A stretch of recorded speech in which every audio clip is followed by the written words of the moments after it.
He's cleaning. See him putting it in the trash? Not even him looking at it.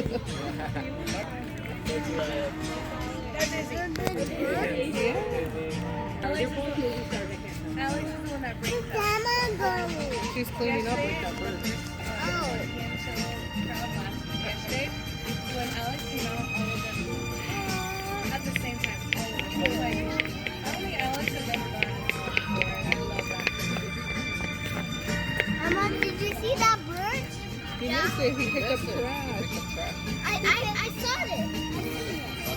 Yeah, it was next there.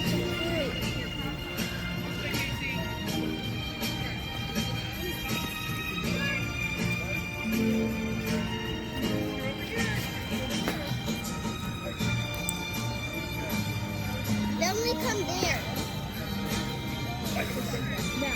Oh, I see the snow there.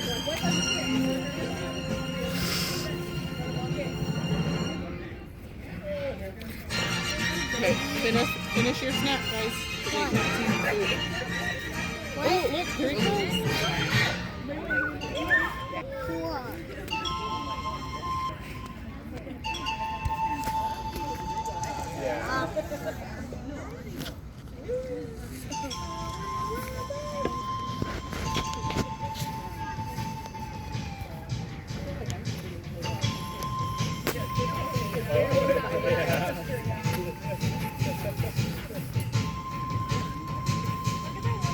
One vote for Amanda. Another vote for Amanda. One vote for Wesley. One vote for Wesley. Not coming. Wesley, you are kicked off the battle.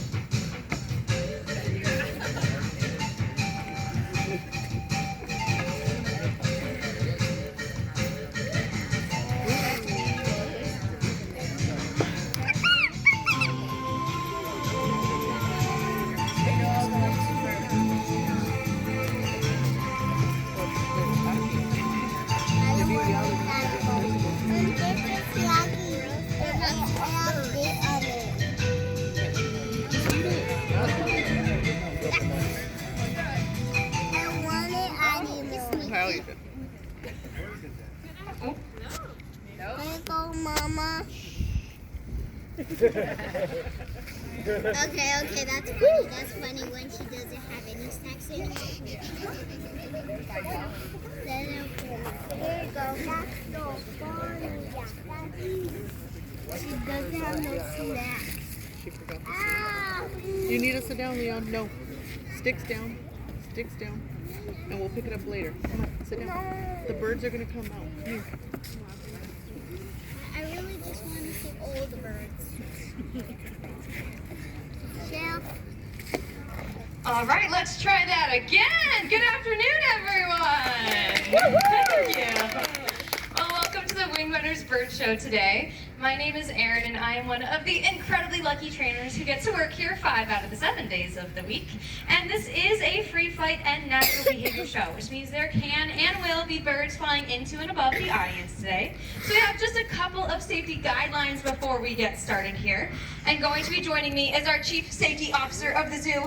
This here is Frankie. He's got a very important job. Once he decides to make his way on out, he's really testing the structural integrity of that branch right there. I think it'll hold you. All right. Well, as you can tell, it's a very nice day, and we've been having not so nice days recently. So some of our birds might be acting a little bit silly. Frankie, I think your job's out here, buddy. Wanna come on? I'll give you a little boost. There he comes. Nicely done. Well, while he's out here, he's gonna ask that while our birds have their wings up, you have your hands down and remain seated. That way our birds are going to have some nice predictable flight paths, and they may even choose to fly closer to you today, which is a much better way to enjoy the show in my experience. And if you do have to leave at any point in the middle of the show, that is totally okay. I'm just going to cry about it a little bit later on, but just make sure you head over the back side of the big grassy hill, as there tends to be some less flight traffic in that direction. And I will let you in on a secret. Frankie here is a spy, and he's getting those 360s in because he's on the lookout for any of your snacks. While Frankie here is a true gentleman, he would never go out there and steal from you. I can't say the same thing about myself, so who brought lunch? No, nothing cheesy? Oh, up there? No, I'm kidding. All right, but it would be some of our feather coworkers we need to look out for. So if you do have anything, that's okay. Just keep it close to you, keep it hidden. If you drop it, just give it a good old smush and a push into the dirt, and we will be back after the show to pick it up for you. Right, Frankie? All right. I think they are going to be a fantastic audience for us today. Do you want to head on back? Here he goes. That's so cute. And it's a good thing Frankie's heading on out of here, because he is a parrot, and he would not want to be out here for a bird of prey, because that's what we're going to be starting off with. And this one does require a short history lesson for all of my fans out there, because millions of years ago, there was something called the terror bird. It stood about 10 feet tall, it weighed over 1,000 pounds, and that did not slow it down, because it could also run up to 60 miles per hour. Now, luckily for us, that bird is long gone and extinct. But we do have its descendants here today, so I hope you're feeling pretty brave, because here comes Victoria. Yeah, not that scary, right? But she is a red-like Seriama, and she does have a pretty ferocious prey of preparing her food. And that's by whacking it on a rock. And Victoria here has to do that because she can't actually chew on her food quite like you or I might. She has to swallow it down in just one bite. So by doing this whacking behavior, she's helping to ensure that all of that meat and bone is nice and pulverized so that she can get it down in just one gulp. But don't worry, it is not National Geographic out here on this stage. This is a family-friendly show. So you will notice that is a fake rubber alligator out here. Oh. But I am throwing her some very real meat pieces on the side, as this is a normal, natural behavior. And if she stops getting food out of it, she may decide to quit the behavior altogether. So we want to make sure she's getting nice and reinforced for this. Let's see if we can't get one final smack. Really line it up? All right, you need to do it on the rock for them. If you have your eagle eyes yourself, you may notice that this reptile is missing all of its limbs, and that's because Victoria is very good at her job. And she's off in a flash. Nicely done. Well, thank you. And Victoria is incredibly fast. She's super agile, a fantastic hunter, and I would not use any of those words to describe myself. I do not run, but that's okay, because neither does our next animal coming on out. She will be cuddling way high in the sky, looking for her food, already long gone and dead. And I know that sounds a little gross and disgusting, but I do encourage you to remember that many of us also go to the grocery store to find our food dead as well. It just comes in some nicer packaging. But we are going to be meeting a scavenger by the name of Beetlejuice. All right, show of hands, who has seen that movie before? We got a couple? All right.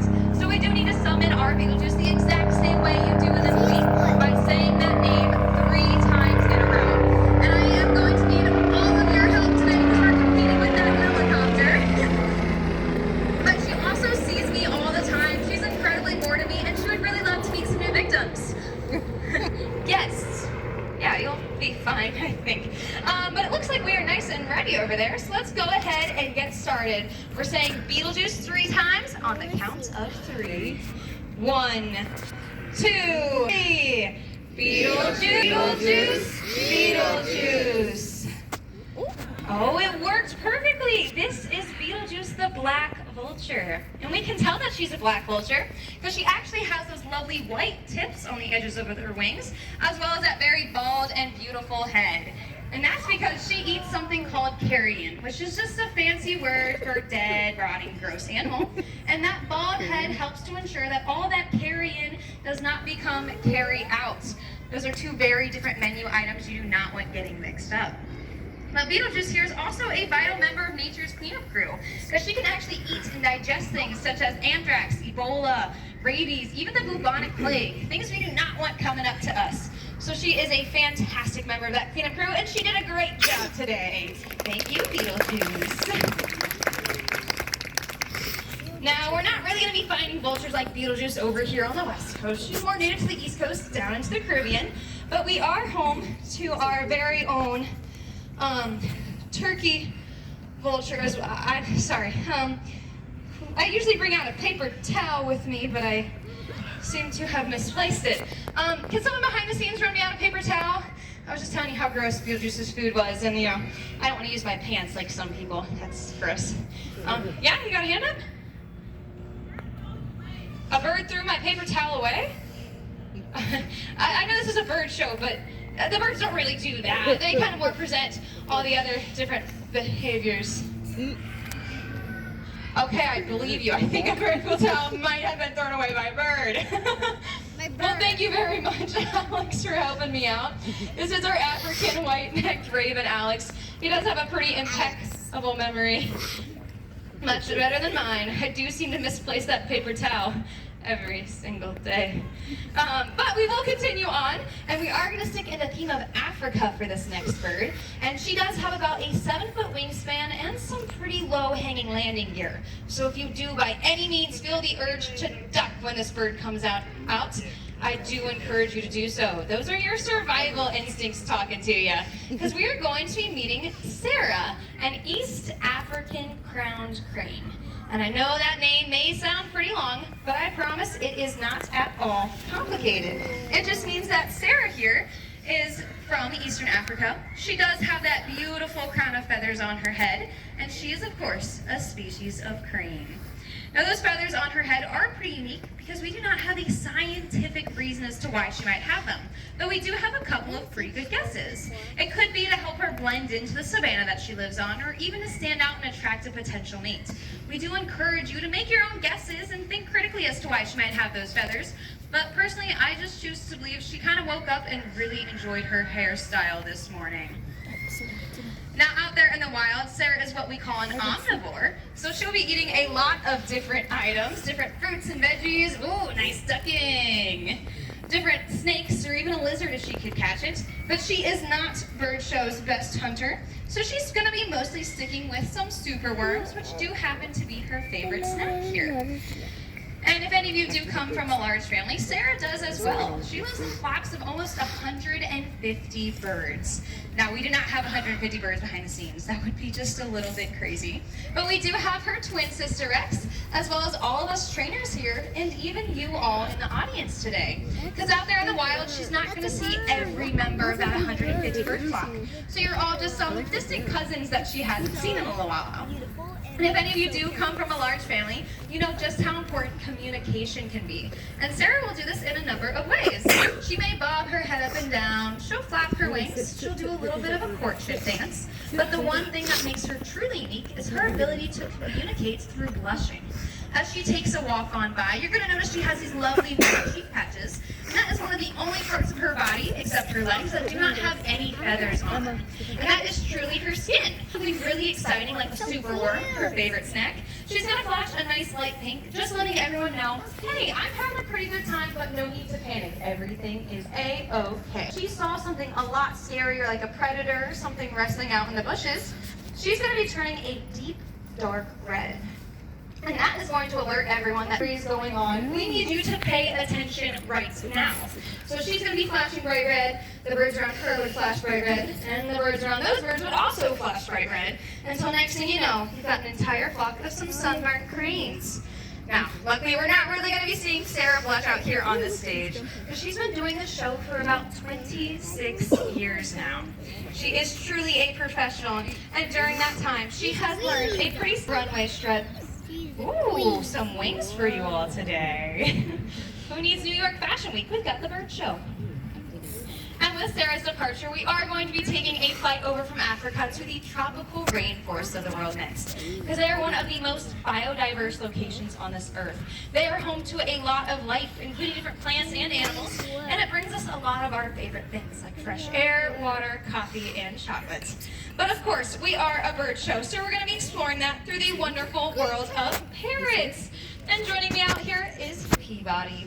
And parrots are known for one thing in particular, and that is their ability to mimic. But a lot of people like to say talking. And I do hate to break it to everyone here. Parrots, they don't actually know how to talk. They don't really know what you're saying. They cannot hold intelligent conversations, but they are fantastic at repeating sounds from their environment. So at home, it could be the fire alarm going off, the oven beeping, the baby crying. The more annoying the sound, yeah, the more likely they'll choose to repeat that over and over again. But out in the wild, it could sound like other birds, maybe leaves in the wind, or even a bigger, scarier predator. But if you are truly lucky in the home setting, you may find a parrot that happens to mimic some human speech. And that is how you get a talking parrot. And luckily for you all today, Peabody here is pretty fantastic and loves to start by telling everybody, hi! Why, hello there. Now this is usually a two-bird act, but Peabody's co-star is deciding to take the day off, and that's totally okay. but she still likes to do the honors of trying to call her out. Calling on Gabby today. Gabby said, no thanks, I'm gonna take a nap. That's totally all right, we don't blame her. But if she was out here, what would you say? Hi, Birdie. What? Hi, Birdie. Well, hi, Birdie. Now, Peabody is a yellow-naped Amazon, and typically in the wild, they're going to be found in Central America and Mexico. But she was raised even closer to home on a farm, where she learned to mimic lots and lots of barnyard animals. So let's get started with another bird friend of yours. Do you want to show off your chicken? That sounds like a weird chicken. We'll give you one more chance. You want to show off that chicken? There it is. I think we can go a little bit bigger, something more impressive. You want to show off a horse? Not bad. And while Peabody may have given it a little away, there were lots of cats running around, and she was a bit of a daredevil and would love to mess with the cat. Yeah. A little bit foolish for a bird, some might say, but she's a daredevil at heart. But also on that farm were lots of radios, because there was humans roaming around too. So she does have her very own song for you all today. It is a classic from the late, great Tony Bennett. We'll see if you recognize it. You want to start by clearing your throat? And you're singing?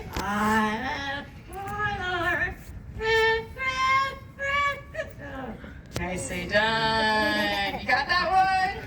Yeah, I see that San Francisco jersey over there. For those who did it, it's I Left My Heart and Francisco. Peabody's version. And I don't want to fool you all, while I am having a great time with Peabody on stage here, she certainly thinks I'm a hoot. I don't want you to go off and get your own laughing, talking, singing bird, thinking it's going to be able to do all these things. While there is a slight possibility it might, what you are absolutely guaranteed that I even get from Peabody here is a bird that screams incredibly loud all day long. They can be heard up to a mile out, so even your neighbors are going to hear that too. A bird that's going to chew on everything in your home, from your walls to your furniture. And worst of all, a parrot that's going to poop once every 15 minutes. What? Bad and silly bird right from the parrot herself. We did not set her up for that at all. But that behavior may seem bad and silly on the human side of things, but they're both normal and natural, and we actually encourage them here at the Bird Show. Because all that biting and chewing allows her to break into different nuts and seeds. Even the screaming keeps her in contact with her flock through the dense rainforest. And pooping every 15 minutes helps to ensure that that rainforest floor is staying nice and fertilized, keeping those things like fresh air, water, coffee, and chocolate in our lives. So I'm quite happy to have parrots out there in the wild doing that job and not in the four walls of our own homes. I can let you know everyone here at Bird Show does go home to nice, quiet, parrot-free homes. But if that is enough to convince you, I will let you know Peabody here does have the intelligence of about a human 3-year-old. Yeah, and you live for 60 plus years. Yeah, so all these adults out in the audience, you get the toddler stage for the rest of your life. And they can fly, so I'm sure you'll love it. Personally, I do not. But like any 3-year-old, I think she is prepped to go back for her mid-afternoon nap. But before she heads back, she does like to say goodbye to each and every single one of you today. And I've got plans afterwards, so let's go ahead and get started. Down there, bye. Bye. Miss Courtney. Bye. Say bye to Gabs. Bye. Miss Serena. Bye. And Wes. And Lauren. Bye. And Gavin. What'd you do, dude? No, I'm kidding. Say bye. Bye. And Amanda. Bye. Right here in front.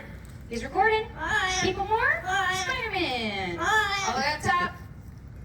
Whew.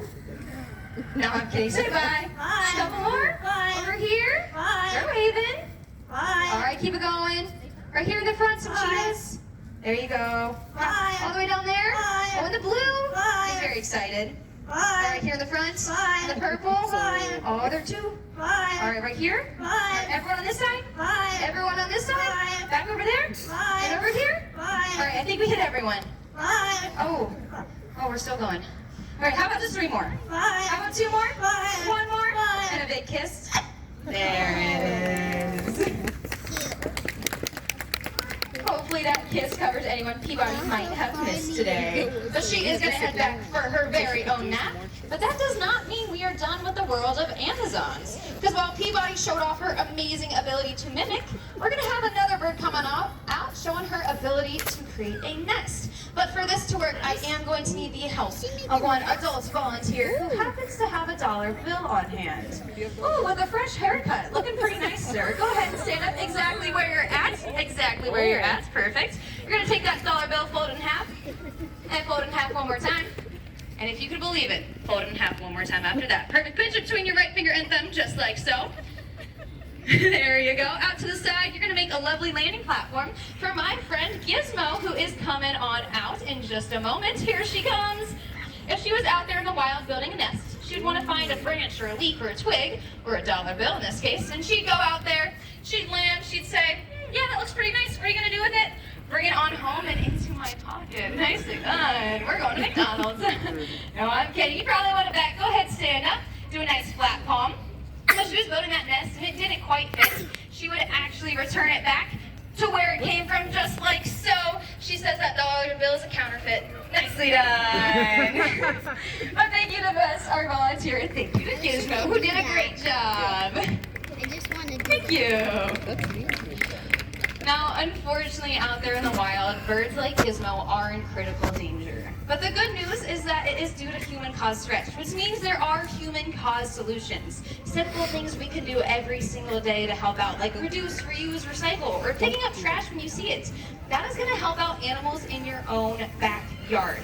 But you can also do things just like coming here to the zoo today. By being here, a portion of your ticket or membership, or even something from the gift shop, goes into a conservation fund, helping out 23 projects, both locally and globally, including parrots like Bubba and Baggy here. And if you do want to take it a step further, we do have another donation opportunity for you today. Set up on my right is going to be a donation box with a very lovely bird named Goofy on there. And he won't find you quite like Gizmo will, but he'll take it directly from your hand and put it into the box he is standing on. And none of that money stays here at the bird show or even the zoo. It goes directly to that conservation fund. So you'll be making a direct impact on wildlife. But no worries if you can't or don't want to donate. Remember, just by being, I've already helped out. So I encourage you to come on down, ask us any questions you might have.